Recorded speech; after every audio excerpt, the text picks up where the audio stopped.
guys, welcome back to another Lego City update, and I have been kind of going back and forth on the city now for a little bit. So this update is going to include a few things. One is going to include placing the Green Grocer, and a few of you mentioned that you'd like to see inside it, since this is not a modular that people are really adding to cities. It's a little dusty on top, but it's not something that you're seeing people add to cities very frequently these days. So I'm going to give you just a quick tour of the inside of this. And I'm going to actually show you a brand new table layout with less tables. Yes, I have removed tables. And we're going to talk a little bit about the future of the Lego City.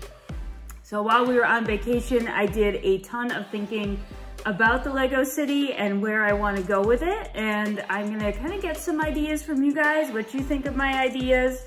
Definitely leave comments below. If you're new here, feel free to like and subscribe, especially if you love city updates and city building and mocks and all that kind of good stuff, because we're gonna dig into the city today and we're gonna come up with the, I wanna say like the future of the city, because I have not been completely happy with my city, to be very honest with you. I have tons of awesome buildings and modulars and roads and things like that, but I haven't been happy until now, and I think I have it down.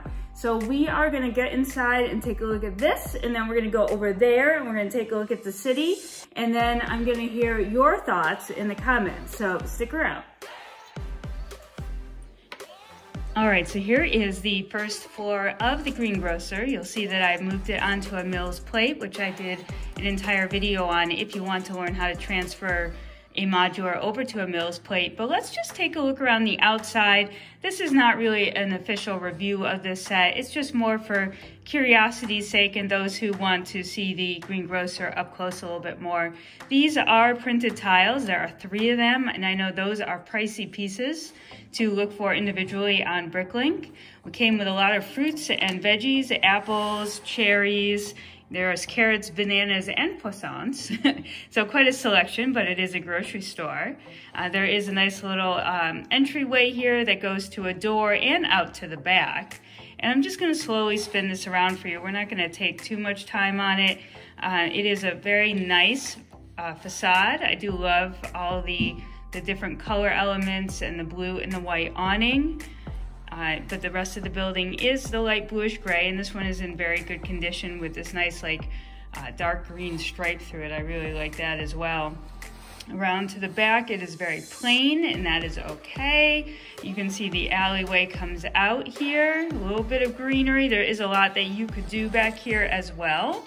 Just have some barrels and clean up things around to the side with another door going into the grocer. And more of that green stripe continues around to the front. So that is the first floor of the Green Grocer. So let's move this back and let's bring in the next floor. This is the second floor. You've got some great window detailing. I do love the way they have curtains and balconies. You have these sand green bricks, which these are the things, guys, that make this so expensive. We have this nice bow window here that really adds some charm to the front, and we have a tan stripe that follows all the way through. Let's see. There are 3 little windows on the back, along with sort of an interesting fire escape type model. It uses actually a lot of weapons as as handrails and things. Oh, you can't see that. But check that out. There is like a gun right here. That is the handrail. Just keep spinning that around. I'll take you on the inside in just a moment. But again, a pretty simple front design, but very fancy too at the same time. We'll look inside that one in a moment as well. And then this is the third. This is your attic space. And again, we have the nice bowed window in the front. We have some good roof detail here using feathers up at the top. We've got the sand green again going through it, and the tan stripe as well. Looks pretty nice. Again, you've got the part of the fire escape here, also with another handgun type railing. So that's fascinating. But there it is. There is the third level of the Green Grocer. So let's move that aside, and then we have the roof. So the roof is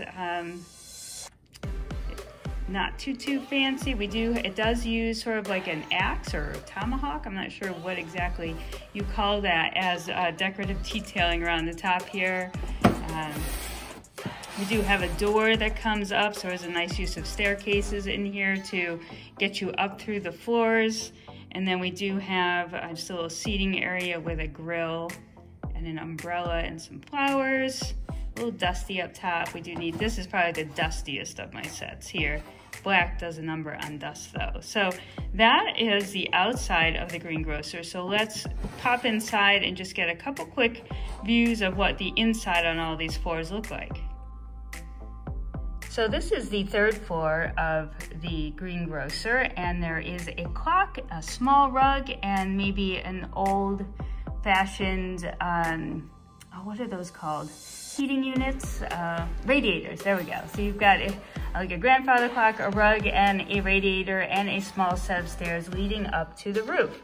So again, there is not too much detail in these. If you go over to the second floor, we have like a fireplace.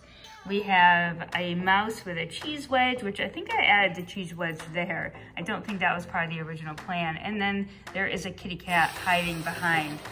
There's not too much else other than the curtains on the windows. Nothing else hanging on the walls. So again, it's a pretty basic interior that you could add to if you wanted to. And then if we go to the interior of the bottom floor, it's the most detailed. You have nice tiling all around the floor. We do have like a cooler in here with groceries. I would assume those would be considered groceries inside the cooler, and another counter here with a cash register and more goods for sale. There is a clock on the wall. And then if you look down here, we have the bananas, croissants, and carrots in bins for the figs to purchase. But again, that is it inside. There's nothing else on the walls. If we move over, we do have this nice staircase that winds around and a door to get in. And inside here, we do have like a little mail center, mailbox area. And you can see how this goes right out to the back. So it's a nice little walkway through for the figs. So that is essentially the inside of the Green Grocer. And I know that it's not highly detailed given the cost these days, but it is a beautiful historical piece if you are a Lego modular collector. All right, friends, so you've heard all about the Green Grocer, and now you can get a sneak peek of it in the city. And if you are checking out the city right now in behind me, you'll see that it is vastly different in terms of layout. So let's dig into this and see what the future holds for the Lego city here. All right, so let's start off first by talking about tables, okay? So yes, if you may have noticed that we have a dramatically different setup here, and we actually have dramatically different tables. Well, they're still Linmon tables, but they are the old size Linmon tables, the ones that city builders have been using, just so much more common to use than the new sizes. We removed all 6 of the new size tables because they were just, the best I could do was create this rectangle, this giant rectangle. And I seemed to just always be pushing the modulars around, and it never seemed to be working out just right. Initially, when I wanted to start a city, this is the shape that I was going for in my head, maybe a C shape with another table, or maybe it would sound better as a U shape.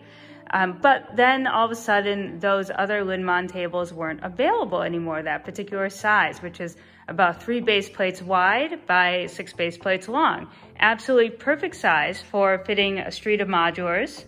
As you can see, we've got a nice street lined with modulars and flowers, and right down there you'll see the makings of Town Hall being started right now, which is a lot of fun. I'm really enjoying that build. But I was not loving my table layout. I was not loving it so much that I figured I may just break down the city and not have one. So we actually pulled out these 2 tables. One was the desk that I was building on. The other one was up in my son's room as a desk, and I said, you know what, we're gonna try this. We're gonna go back to what we had initially wanted for the Lego City. And now I am feeling much, much happier about it. So this is the new layout. It is filled at the moment, which is awesome to see. All of the spaces are taken, and we'll have to decide going forward what we want to do. I do have an option at IKEA for a similar size table. They just are more expensive. So whether we add that or not is part of the future plans of the city. We can walk all the way around this one really nicely. You can reach everywhere in the city. And everything fits in so lovely together. I've got my mocks here and spread around. We actually have the new assembly square alt build over there in the corner. I do need to put that up on a Mills plate, but it does actually make an awesome inverted corner for that end of the street. We're getting closer here. I've got the town hall started, which is awesome. And if you pan around, you know, it's really just a nice look down the street with this one street view, and then having this road here come right off. That works out just fine as well. So I'm really loving this table layout right now. I'm pretty happy with it. And I'm actually happy with a smaller city. So now I can go in and make sure that I have lots of great details going on. I have finished up all the roads right now to accommodate cars and figs and things, which is a nice feeling.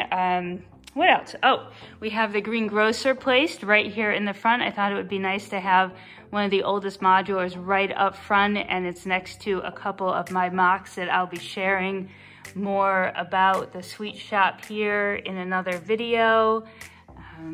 What else? What else we've got for you today? So for the table layout though, that's where we're going. We're going with less is more at the moment because I have some more thoughts about the future of the Lego City. All right, so what do I mean when I keep talking about the future of the Lego City? And my husband, Mr. Bins and Bricks, and I came up with some thoughts while we were on vacation. We are still hoping to move into a new space down actually right below. The city would simply go straight down there, under there. That is where the garage is that we still hope to convert into a Lego room. Just with the state of lumber and supply and demand, we are having trouble with both getting the job done and getting the supplies that we need. And I don't want to pay more than I really have to do the project. So it will be done, just the timing is not something that we know for sure right now. But when I talk about the future of the Lego City, most of it rests on the fact that I am really enjoying creating mocks right now. So, you know, like this Sweet Surprise mock and the Space Museum mock, and I have an arcade mock around back. I am enjoying getting sets, smushing them together, starting from scratch, all of that kind of stuff. And what I'm also enjoying is a less is more kind of city, so a smaller city. I don't think that my future of the Lego City looks like it's going to be a gigantic 10, 12, 20 table operation. I don't think that I like that very much. But what I am looking to do is actually create a custom city. I do love this size right here. I could see adding one more of these tables to it in the future for residential houses and a park and such, but as it stands, I really want to stay on the smaller side.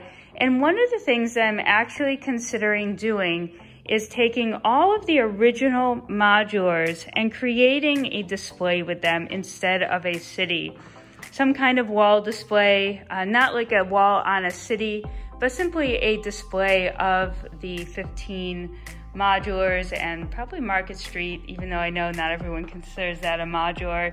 And then I would like to have a small city filled with custom buildings, custom my own creations, mocks, what else? Rebrickables, such as these two right here, the rebrickable bookshop even.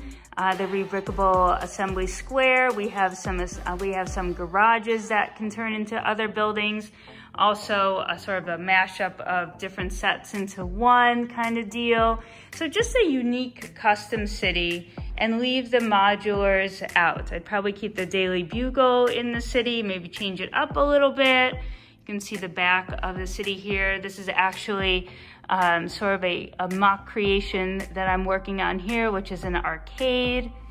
And we've got the detective's office, and then this is the London Tower Bridge turned into a museum, which is next to the bank.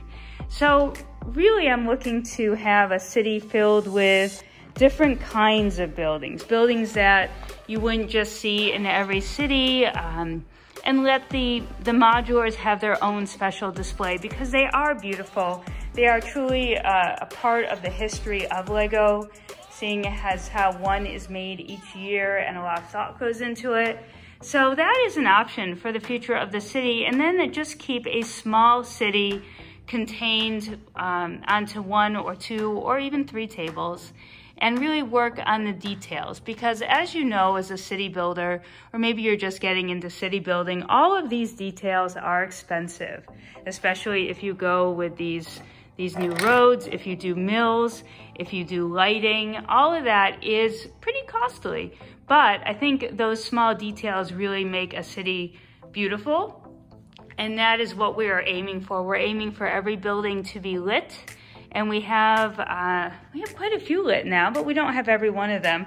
And that is still a goal of ours to keep working on. We get a light kit every now and then and add it in. But I think that if we keep it on the smaller side, it will be less overwhelming, which means there will be more progress. More progress in mocks, more progress in details, lighting, mills plates, things like that. And having a smaller city means that I will actually have more space for my mock building. As you can see, this is my mock table. We need to get way more organized. I have a lot of things that I want to work on, and I have trouble putting things away when I'm done with them. You see, we have the Friends Apartments over here. That's gonna get taken apart very soon. I have pieces and parts just all over the place. So we do need to come up with a scenario for that. And if you take a look over here, we did remove the Ghostbusters. This is one of my absolute favorite sets, but we did remove this from the city. And for now, we have removed the Disney Castle alt build from the city just because we are limited on space at the moment, but this could definitely go into a more custom city as a very unique building. So that is the future of the Lego City as it stands, and I'd love to know your thoughts in the comments. Let's go get one more look down Main Street here. You know, even in talking about detail, you know, I'd love to really add a lot of detail in between behind the buildings. You know, make sure that we have a lot going on the streets kind of thing. And I think if we keep it small, we can really do a fantastic job. And not everyone has the opportunity to create, you know, a 20-table city. So let's dive into a smaller city and see what we come up with. So I hope you guys enjoyed this. Definitely give some comments, give some feedback in the comments. Make sure to hit like and subscribe, and we'll get some more updates going for you. So happy building. See you in the next video.